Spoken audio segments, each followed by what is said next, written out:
ये बिल्कुल दिल्ली में 2 दिवसीय दौरे पर श्रीमती प्रतिभा सिंह जी जो हमारी पार्टी की अध्यक्षा है और हमारे माननीय मुख्यमंत्री आदरणीय ठाकुर सुखविंदर सिंह सुक्खू और सभी जो हमारे पॉलिटिकल अफेयर्स कमेटी के समन्वय कमेटी के सदस्य हैं, सब दिल्ली में उपस्थित रहे और सकारात्मक चर्चा जो हमारे इंचार्ज है राजीव शुक्ला जी उनके साथ बैठकर और श्रीमती प्रियंका गांधी जी भी उस बैठक में आई थी और उन्होंने भी अपने बहुमूल्य विचार दिए कि किस तरीके से हमें संगठन को मजबूत भी करना है और आगामी जो चुनाव प्रदेश के अंदर होने हैं, 4 हमारे लोकसभा के चुनाव हैं और 6 हमारे उपचुनाव सरकार के लिए है, विधानसभा के चुनाव है, तो उन सब पे बहुत गहन किया गया, चिंतन किया गया और ये इस बात पे सहमति जताई गई है कि मजबूत प्रत्याशी हर विधानसभा हलके में भी और उसके साथ साथ आपके लोकसभा सीटों पर भी मजबूत प्रत्याशियों को उतारा जाएगा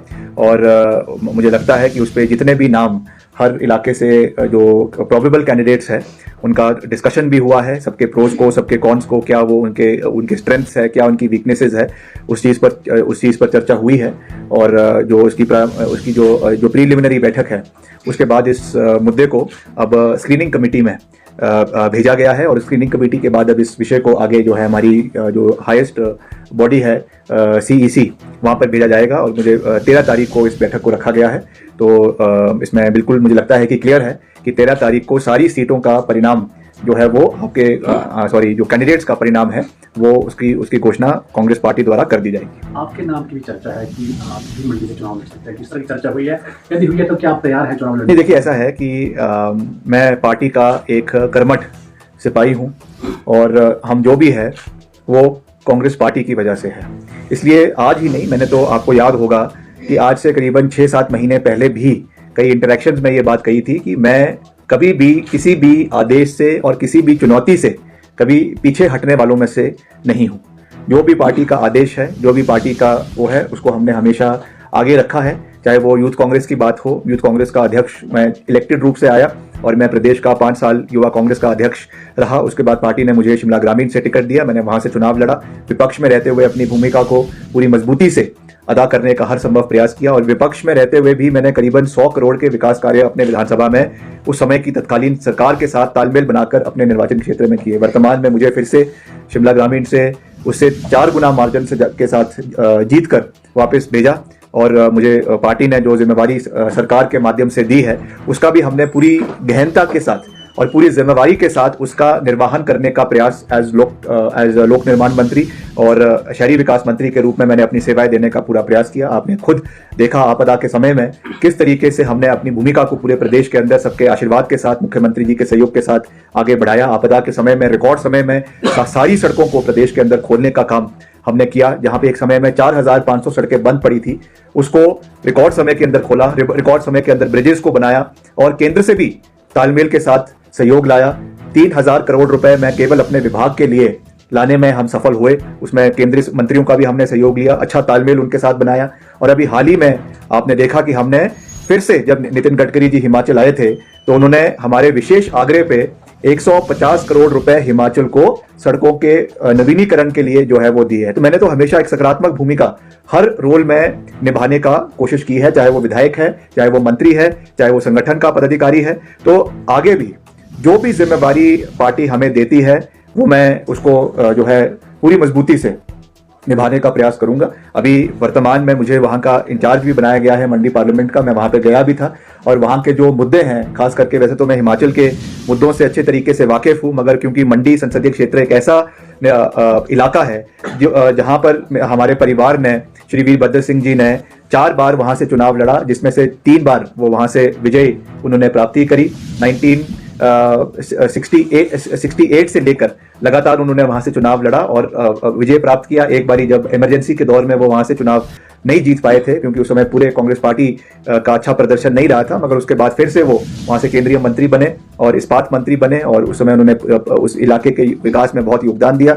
श्रीमती प्रतिभा सिंह जी, वो भी वहां से करीबन 5 बार उन्होंने जो है लोकसभा का चुनाव लड़ा, जिसमें से 3 बार वो वहां से उन्होंने विजय प्राप्ति करी है। तो निश्चित तौर से ये हमारी पृष्ठभूमि रही है। हमारा इलाके का एक इसमें लोगों के साथ केवल एक राजनीतिक जुड़ाव नहीं है, एक भावनात्मक जुड़ाव भी इलाके के लोगों के साथ है। तो मैं अभी तो क्योंकि पार्टी का फरमान आना बाकी है, क्या निर्णय हाईकमान लेती है मैं उसके ऊपर कुछ नहीं कह सकता हूं, मगर मैं आपको ये कह सकता हूं कि I am a dedicated soldier of the party and I believe, ये मेरा पर्सनल विचार है कि मैं हर चैलेंज को फ्रंट फुट पर रहकर जो है खेलने में विश्वास रखता हूं। मेरे पिताजी स्वर्गीय वीरभद्र सिंह जी ने हमेशा राजनीति को अपने टर्म्स एंड कंडीशंस पे और प्रदेश की जनता की टर्म्स एंड कंडीशंस पे खेला है, और उन्होंने मुझे यही सीख दी है कि आप आगे बढ़े और पूरी मजबूती के साथ फ्रंट फुट पे रहकर बैटिंग करें। तो मैं आपको ये विश्वास दिला सकता हूं कि हम आगे बढ़ेंगे और यहाँ के जो भी आदेश पार्टी का रहता है उस तरीके से चुनाव को लड़ा जाएगा। मगर एक बात मैं बिल्कुल साफ कह देना चाहता हूं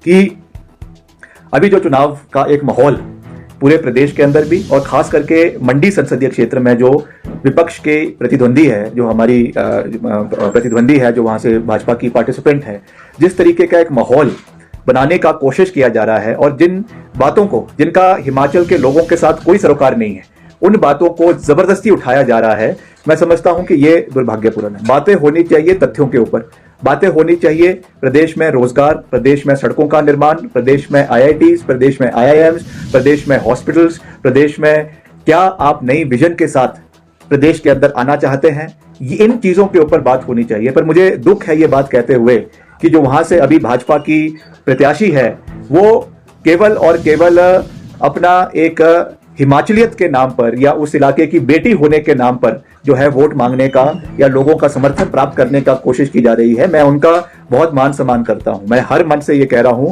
कि वो हिमाचल की देश की अभिनेत्री हैं, उन्होंने हिमाचल का फिल्मी जगत में नाम ऊंचा किया, इसमें कोई दो राय नहीं है, मगर वो ही हिमाचल की बेटी नहीं है।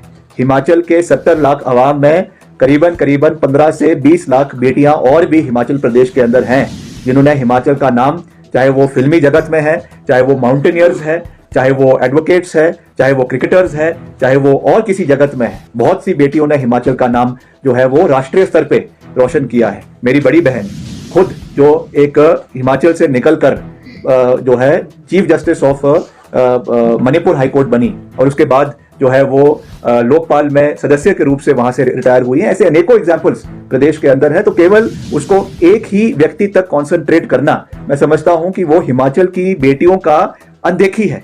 इसलिए इन मुद्दों से हमको पीछे रहना है, हमें तथ्यों के ऊपर बात करनी है, क्या उनका विजन मंडी संसदीय क्षेत्र के लिए है।